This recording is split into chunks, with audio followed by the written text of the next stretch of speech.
सभी को राम राम। बहुत ही अच्छी अपडेट देखिएगा, मार्केट को हिट कर सकती है क्योंकि अब टाइम कम है।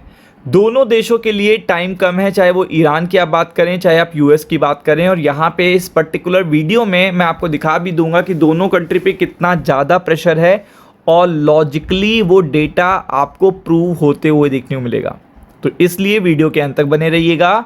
तो सबसे पहले अगर आप देखेंगे तो कोई भी पर्टिकुलर कंट्री, अगर आप देखेंगे यूएस में कोई भी पर्टिकुलर जो प्रेसिडेंट होता है वो कोई भी मिलिट्री एक्शन ले सकता है अनऑथराइज तरीके से, तब तक देखिएगा जब तक एक टाइम लिमिट होती है। मतलब अगर वो प्रेसिडेंट है और उसने ये डिसीजन ले लिया है कि वो किसी भी देश पे मिलिट्री एक्शन करेगा तो उसकी देखिएगा कुछ लिमिटेशंस होती हैं, वो होती हैं 60 डेज। 60 डेज एक लिमिटेशन होती है। अब 60 डेज के बाद उसकी लिमिटेशन का काउंटडाउन खत्म हो जाता है। अब उसके बाद देखिएगा जो नेक्स्ट रूल आता है वो आता है संसद का। संसद आपको पता है कि सबके देखिएगा उससे चलती है, सबके व्यू से पॉइंट से चलती है। मैक्सिमम देखिएगा मिलिट्री एक्शंस के लिए आपको सबसे इंपॉर्टेंट बता दूं कि 2/3 बहुमत तक का देखिएगा कई कई ऐसे कंट्रीज़ हैं जहाँ पे 2/3 बहुमत चाहिए होता है। तो मैक्सिमम सरकारों के पास बहुमत होता है, लेकिन 2/3 बहुमत होना बहुत डिफिकल्ट होता है और कभी कभार अपने लोग भी देखिएगा सपोर्ट नहीं करते हैं।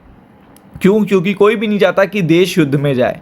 तो सेम अमेरिका के लिए भी चैलेंजिंग रहने वाला है, ट्रम्प के लिए भी चैलेंजिंग रहने वाला है। तो अगर आप देखेंगे तो यहाँ पे 60 डे का जो पर्टिकुलर काउंटडाउन था जिसके तहत देखिएगा ट्रम्प ने अपनी मनमानी करी है और ट्रम्प को ये पता था कि वो 30 डेज तक देखिएगा कहीं ना कहीं इस पर्टिकुलर वॉर को सिमटा लेंगे। मतलब वो उनका जो इंटेंशन था, उनको ये पता ही नहीं था कि स्ट्रेट ऑफ हॉर्मुज तक बात पहुंच जाएगी, स्ट्रेट ऑफ हॉर्मुज बंद हो जाएगा। मतलब ये तो किसी ने सोचा ही नहीं था।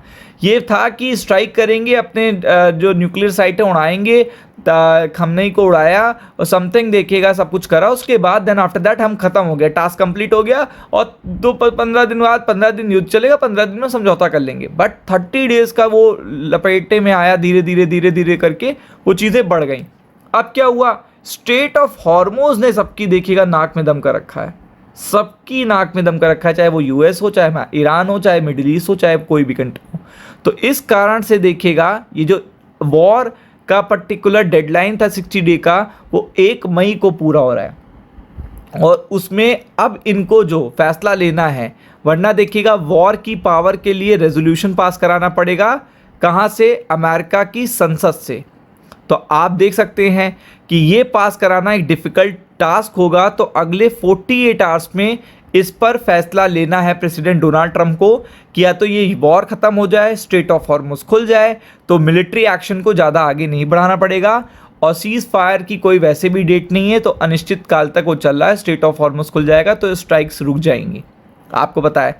तो वो चीज़ देखिएगा अब उनको यहाँ पे कहीं ना कहीं पॉजिटिव व्यू देता हुआ देखने को मिल रहा है, क्योंकि ट्रंप को भी पता है कि अब यहाँ पे ट्रंप पे प्रेशर आने वाला है, कॉन्स्टिट्यूशनल प्रेशर आने वाला है। ये तो हो गई ट्रंप का प्रेशर। अब मैं आपको बताता हूँ ईरान के ऊपर भी सेम प्रेशर है, क्योंकि ईरान के लिए देखिएगा सबसे इम्पॉर्टेंट है कि यहाँ पे ईरान को अब से इतना कहाँ स्टोरेज क्षमता है। आप पर डे देखिएगा 1.5 से देखिएगा 2 मिलियन बैरल का देखिएगा तो ऑयल प्रोड्यूस करते हो। अब आपके पास 60 मिलियन बैरल तक की स्टोरेज कैपेसिटी है।